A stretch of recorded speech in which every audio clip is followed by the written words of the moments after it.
Pourquoi la gauche française est complètement nulle en économie? Alors ça, c'est une très bonne question, mais en fait, on peut y répondre facilement. Mais déjà, on va prendre deux arguments, d'accord? Et d'ailleurs, si vous voulez qu'on fasse une petite série sur ça, pourquoi la gauche est nulle en économie, ben on va s'en faire avec tous leurs arguments un par un. Premièrement, ça va être au niveau de la dette. Vous savez quoi? Il y a un argument souvent qu'on entend, c'est ah ben non, mais la dette, c'est pas un problème. Soit il y a deux solutions, soit on, bah voilà, on prend l'argent des Français pour la rembourser, et puis merci, au revoir, il n'y a pas de problème, très très bien. Deuxièmement, c'est, eh bien, on n'a qu'à pas la payer, parce que tout ça, c'est de l'argent virtuel, ça, c'est du vent, etc. Donc on peut dire, on paye pas, et merci, au revoir, on fait comme si de rien n'était. Bien sûr, alors ça, c'est vraiment la meilleure que j'ai pu entendre. Bon, faut quand même pas oublier que 50% de la dette française, c'est détenu par des Français. Donc en gros, là, ils vont affirmer ça, ils vont dire quoi? Ouais, ils vont aller à la télé, ils vont dire, ok, bah écoutez, les Français qui ont de l'argent sur votre livret A et sur vos assurances vie, eh bien, on va pas vous payer. Voilà, on va pas vous rembourser. Donc les économies qui a marqué sur votre compte, je sais pas, 5000 balles, admettons, et ben en fait non, ça disparaît, parce qu'on va pas vous rembourser. Très bien. Donc les gens qui ont là, qui ont prêté une confiance au gouvernement français parce qu'on n'a pas arrêté de leur dire que les obligations françaises c'était le truc le plus sûr qui existait, eh bien en fait non, on vous rembourse pas. Déjà vous imaginez la crise de confiance que ça crée. Juste niveau de la confiance. Pensez vraiment qu'il y a plein de... Déjà, il y a plein de Français, ils vont plus du tout avoir confiance en leur gouvernement, et un pays qui n'a plus du tout confiance en son gouvernement, et même les Français qui se feront pas sucrer leur livret A, ah, bah, je pense qu'ils vont se dire, ok, oh, attends, j'ai des amis, je connais des gens, ou des membres de ma famille qui se sont fait enlever leur livret A ou leur assurance vie. Ah, compliqué, compliqué. Donc, crise de confiance majeure. Là, déjà, rien que sur ça, le pays, il est fracassé par terre. Donc là, c'est 50% de la dette. Donc apparemment, ils pourraient se dire, ah oui, mais au pire, on rembourse que les Français. Très bien. Donc les fonds d'investissement américains, déjà c'est basé sur rien. Non, la retraite des Américains, des Canadiens qui voulaient en jeu, plus le Qatar qui nous prête de l'argent, le Japon, etc. Bon bah déjà, vous prêtez plus au Qatar, qu'est-ce qu'il va vous dire? Il va dire, ah ouais, bah ok, bah on n'investira plus en France. Vos Rafales, on les achètera pas. Ok, très bien, bon. Et surtout, on va prêter plus d'argent. Donc, il faut quand même être sacrément culotté pour dire, ah ben, notre système social, la sécurité sociale, financer en grande partie les retraites par de la dette depuis très longtemps, parce que la France ne sait plus quoi faire à part s'endetter. Eh bien donc, le Qatar, les fonds d'investissement américains, etc., ils vont dire, ah ben, très bien, on va plus vous prêter d'argent alors. Bah attendez, vous ne remboursez pas, faut pas déconner. Donc là déjà, qu'est-ce qui va se passer? On va devoir monter énormément les impôts pour continuer à financer ce modèle. Soit on fait ça, soit on fait chuter les dépenses publiques. Bon, ça évidemment, je parle dans le meilleur des cas. Hein. Évidemment, je parle dans le meilleur des cas où tout se passe bien. Hein. Évidemment, ça créerait une crise une crise de défiance envers la France au niveau de l'international absolument majeure. Hein. Plus personne ne voudra investir en France. Ce sera absolument une catastrophe absolue. Pareil, dans la bourse française, hein, tout le monde va se dire, bah attendez, je vais pas acheter des actions d'entreprises françaises où le gouvernement il peut prendre tout l'argent de ces entreprises françaises-là. D'ailleurs, c'est un peu le but, hein, taxer les super profits. Bah, déjà, quand est-ce qu'on dit, vous voyez, ça, ça c'est du populisme, tout ça. Hein. Ce qu'il faut comprendre, c'est que c'est marrant de la part de la gauche de tout le temps traiter les opposants de populistes. C'est bien, sauf que eux, en fait, n'arrêtent pas d'en faire, et pour moi, c'est les champions du monde là-dessus. Alors évidemment, là, je parle de la gauche française, hein, parce qu'il y a des gauches quand même beaucoup plus intelligentes que ça dans le monde, y compris au Royaume-Uni, par exemple, ils en ont déjà plus dans le crâne au niveau de l'économie. Mais on va y revenir après de la question principale, c'est pourquoi la gauche est nulle en économie.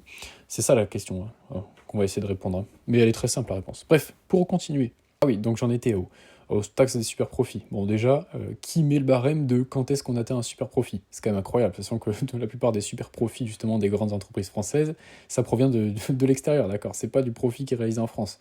Donc déjà, vous avez des entreprises françaises, on a de la chance d'avoir des fleurons, des entreprises incroyables qui font énormément de chiffre d'affaires à l'étranger. Ah, mais il faut les taxer, il faut les taxer. Bah oui. C'est-à-dire qu'elle va vous dire, bon bah non, il n'y a même pas assez de dépenses publiques, donc on va continuer.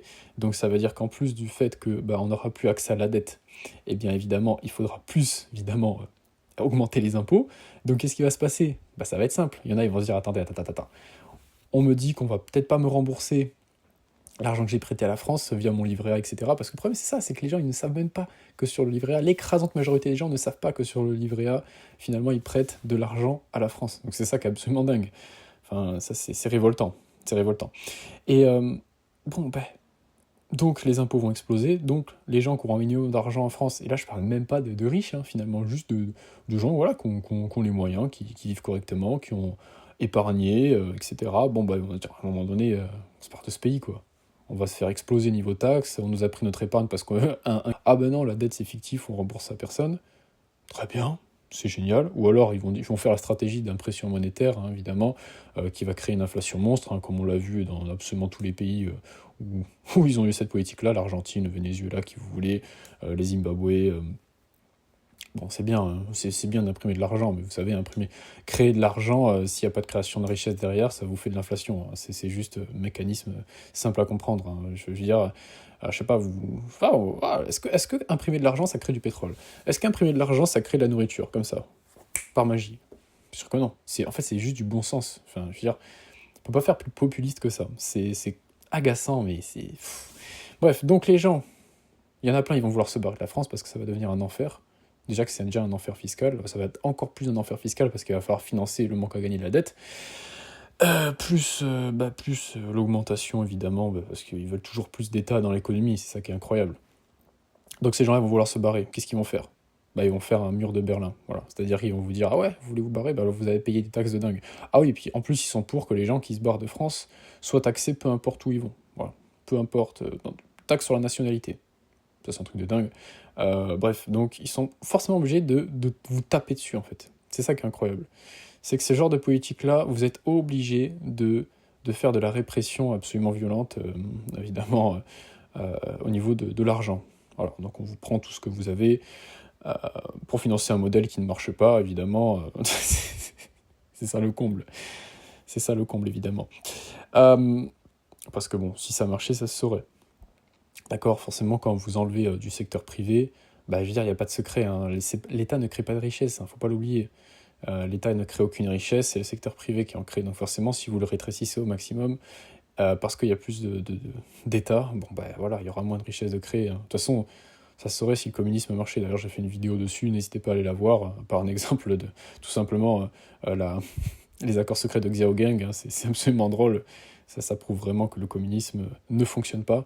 Et je vous rappelle que, évidemment, le socialisme, c'est une transition du capitalisme vers le communisme. Il ne faut surtout pas l'oublier. En tout cas, donc, on va devoir réprimander, évidemment, les gens, parce qu'ils vont vouloir se barrer. Donc, pour éviter que les Français qui ont les moyens se barrent, parce que sinon, on se retrouve avec un pays où il n'y a plus que des gens qui n'ont pas de sous. Bon, c'est un peu compliqué pour financer tout ça. Voilà, on va mettre un mur de taxes. Le mur de Berlin, quoi. Je vous rappelle une chose, le communisme, c'était la même chose. Pourquoi le mur de Berlin a existé? C'est tout simplement pour que les gens de l'Est n'aillent pas à l'Ouest. Mais vous inquiétez pas, hein, les gens qui habitaient à l'Ouest, ils n'avaient pas envie d'aller à l'Est. Ça servait qu'à ça, le mur de Berlin. Enfin bref, donc voilà, un modèle tellement génial qu'on est obligé d'enfermer les gens, quoi. C'est assez drôle quand même. Donc voilà, et ça c'était, déjà voilà, bon ça c'était pour la dette, hein, petite parenthèse, j'ai un peu dévié ailleurs.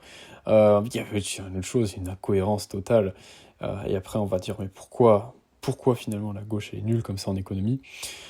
Bon, il y a quand même un point également majeur, c'est la retraite par capitalisation. Alors là, il y a une hypocrisie qui est absolument incroyable là-dessus, ça va être de dire que ces gens-là, de la gauche en France, et même de la droite en France, attention, hein, parce que ce qu'on appelle le RN, je suis désolé, mais pour moi c'est un parti socialiste, hein. J'ai bien qu'on le classe à droite, même à l'extrême droite, attention, c'est des socialistes, hein. Ok, ils sont pas pour moins d'État, ok. Donc ça, faut bien le rappeler. C'est 50 nuances de socialisme, hein, tout ça, hein. Il y a quasiment pas de libéraux en France, hein. Ça, faut pas l'oublier. Bref, oublions pas une chose. Système par capitalisation, quasiment personne n'est pour. Il y a très peu de politiciens en France qui sont pour. Pourtant, c'est marrant, il y a une incohérence totale. Pour la gauche, ils n'arrêtent pas de dire oui, les actionnaires se gavent avec les dividendes, oui, ceux qui sont en bourse, ils se gavent, regardez, les bourses, elles explosent, regardez le cas d'Elon Musk ou de Bernard Arnault, etc. Leurs actions explosent en bourse, wow, c'est honteux, etc. Donc en fait, ils admettent indirectement que la retraite par capitalisation, ça marche très bien. Okay, parce qu'ils admettent que les actionnaires se gavent et que la bourse, ça marche très bien. Donc déjà, incohérence. Mais par contre, quand ils vont vous parler, quand vous allez leur dire, mettons en place ça, ils vous prennent de haut, ils rigolent, ils font, oh, mais non, mais ça ne marche pas, enfin. Oui, parce qu'ils sont souvent prétentieux, hein, faut pas oublier de le dire. C'est ça le gros problème des représentants. Et attention, je parle des représentants. Il y a plein de gens de gauche qui ne se retrouvent absolument plus dans ce genre de politiciens immondes. D'ailleurs, attention, à droite, c'est pas mieux, attention. Là, je tape sur la gauche parce que pour moi, c'est les pires au niveau de l'économie, évidemment. À droite, il y a plein de droitards également. On va pas rentrer en détail là-dessus, ce sera le sujet d'une prochaine vidéo. Mais bref, pour venir à cette incohérence-là. Après, ils vont vous dire, oh, mais non, ça ne marche pas la retraite par capitalisation, avec leurs airs, évidemment, de mépris, hein, c'est ça qui est drôle. En plus, je trouve qu'ils sont très très prétentieux, ces gens-là, parce qu'en gros, ils vont vous... Je trouve que le socialisme, c'est extrêmement prétentieux, et le communisme également encore plus, parce qu'en gros, les types, ils vous prennent tout votre fric, et après, c'est eux, tellement ils sont prétentieux, ils vont savoir comment le gérer exactement. Voilà, ils vont faire, ouais, nous, on va faire des plans et tout, vous allez voir, ça va être incroyable. Mais que dalle, en fait, hein, vous êtes juste nuls. Euh, c'est tout. Vous êtes juste extrêmement nuls, d'accord ? Vous ne savez pas gérer, vous êtes millionnaire d'argent public, mais par contre, quand vous lui posez la question, il va dire, ah oui, non, mais c'est parce que j'avais acheté un appart à Paris, sa valeur a explosé, donc je suis millionnaire en soi, mais bon, j'ai pas cet argent sur mon compte en banque. Ah bah oui, encore une incohérence. Par contre, quand il s'agit de taper sur Bernard Arnault ou Elon Musk parce qu'ils sont extrêmement riches par leurs actions d'entreprises qui ont justement explosé en bourse, mais qui n'ont pas toutes ces liquidités sur leur compte en banque, là évidemment on va vous dire, ah bah oui, il faut les taxer, parce que vous vous rendez compte, ils ont 100 milliards de patrimoine, non mais attendez, évidemment pour les gens qui n'ont aucune connaissance financière, ils vont se dire, waouh, le type a 100 milliards, non pas du tout, hein. D'ailleurs s'il voulait revendre ses actions, encore une incohérence, ah oui monsieur revend ses actions, non, je vous assure que si le gars il veut revendre pour 100 milliards d'actions, vous inquiétez pas, il va pas du tout les vendre pour ce prix-là, hein. Évidemment pas. C'est énormément de liquidité sur les marchés. Encore une fois, il faut absolument rien y connaître en économie pour affirmer ça. Bref, revenons sur la retraite par capitalisation. Bref, incohérence donc. Les actionnaires se gavent, mais ça ne marche pas.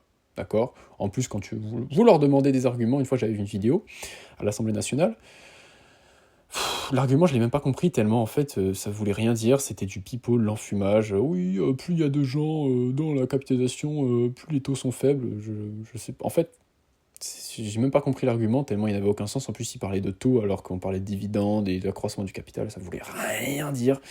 Mais bref, s'ils veulent, ces gens-là, si ça leur fait plaisir. En plus de ça, en plus, ils ont toujours une image de la part de gâteau, en fait, enfin le gâteau plutôt, il est fini, d'accord ? C'est-à-dire qu'ils n'imaginent pas qu'il y ait la croissance continue et que l'accroissement des richesses continue. C'est ça qui est marrant, c'est qu'ils vous disent non, mais on ne pourra pas partager la part du gâteau dans un monde fini, etc. Alors qu'on peut créer évidemment plus de richesses, hein, parce que sinon à ce moment-là, on se serait arrêté au Moyen-Âge, hein, avec nos cabanes, avec nos paysans qui travaillaient avec leurs mains les champs, on se serait arrêté là si on était dans cette mentalité-là de dire non, on ne peut pas faire plus. Ouais, bah oui, on n'aurait pas créé toute la richesse qu'on a créée actuellement. D'accord ? Bref, donc incohérence totale au niveau de la retraite par capitalisation. Ah oui, et puis parlons d'une incohérence encore plus folle, je trouve, sur le système par répartition et VS par capitalisation, c'est que ils vont vous dire non, ça ne marche pas, encore une fois, ça on a compris la musique, ça ne marche pas. Par contre, quand vous leur dites, oui, mais il y a un petit souci quand même, c'est qu'il va y avoir plus de retraités que d'actifs, on les finance comment ? Et là, quand même, ils admettent que, parce que là, pour le coup, les maths vont pas du tout dans leur sens. Alors, les maths vont jamais dans leur sens, malheureusement. Mais alors là, c'est encore pire. Là, c'est flagrant pour eux. Ils vont se dire, ah oui, mais non, en fait, il va falloir taxer les machines. D'accord. Alors, taxer quelle machine ? Alors, voilà. Ils viennent de avouer, encore une fois, que le système par capitalisation marche. Parce que si on taxe les machines, ça veut dire quoi ? Ça veut dire qu'on taxe le capital. Donc, au final, c'est de la capitalisation. C'est ça qui est magique. Et surtout, je sais pas pourquoi, ils veulent pas que les gens soient propriétaires de leur retraite. C'est ça qui est dingue. Non, parce que eux, en fait, leur rêve, c'est de distribuer les tickets de rationnement, ça ils adorent. Ok, ça ils adorent, c'est moi je vais tout gérer, moi je suis le boss, je suis supérieur, vous inquiétez pas, on va tout gérer contre les méchants riches, etc. Enfin, du délire total. Les entrants financent les sortants. Il y a de moins en moins d'entrants. Ah, compliqué. On va taxer le capital. On va taxer les dividendes des super riches. Ah oui, donc la capitalisation est là. Bref, donc maintenant, la question, on va répondre directement. Pourquoi la gauche est nulle en économie ? Ah, mais en fait, c'est simple. C'est que la France, le niveau économique des Français est déplorable. Déplorable. Donc qu'est-ce qui se passe ? Il y a des Français qui ne connaissent pas l'économie. Et vous avez forcément des partis politiques qui en profitent par clientélisme, qui vont monter sous forme de populisme des aberrations et des conneries économiques. On ne rembourse pas la dette, on vous mettra la retraite à 50 ans. Bon, bref, ok, très bien. C'est bien. Et du coup, forcément, il y a des gens qui vont foncer dedans, tête baissée. C'est ça le problème. En France, on n'a aucune culture économique. Si on faisait un classement, je crois qu'il y en a un, mais bon, il n'y a pas besoin d'en faire un, on le sait très bien. Au niveau de l'OCDE, à mon avis, on doit être dans les derniers, en économie d'ailleurs, comme dans toutes les matières, en maths, ce que vous voulez. Donc ça, tout ça, c'est ce qu'on appelle une économie clientéliste, d'accord? C'est-à-dire qu'on va arroser évidemment d'argent public un maximum de gens pour se faire élire derrière. Et puis voilà, c'est leur but, tout simplement de se faire élire. Donc, tout simplement, c'est ça. Pourquoi la gauche est nulle en économie? Parce que la France, on a les politiciens qu'on mérite à un moment donné. Il faut qu'on se réveille. On peut pas laisser un si beau pays se casser la figure comme ça. C'est pas possible. C'est rageant. C'est rageant, c'est pas possible. Ça pourrait être le meilleur pays de tous les temps que l'humanité n'ait jamais connu. Parce qu'on a plein d'acquis. Là, je vais parler du négatif. On a plein d'acquis. On a plein de trucs incroyables. Faut qu'on se bouge. On a des talents incroyables. Non mais vous vous rendez compte des entreprises de fous qu'on a. C'est incroyable. Bref, merci beaucoup d'avoir écouté cette vidéo.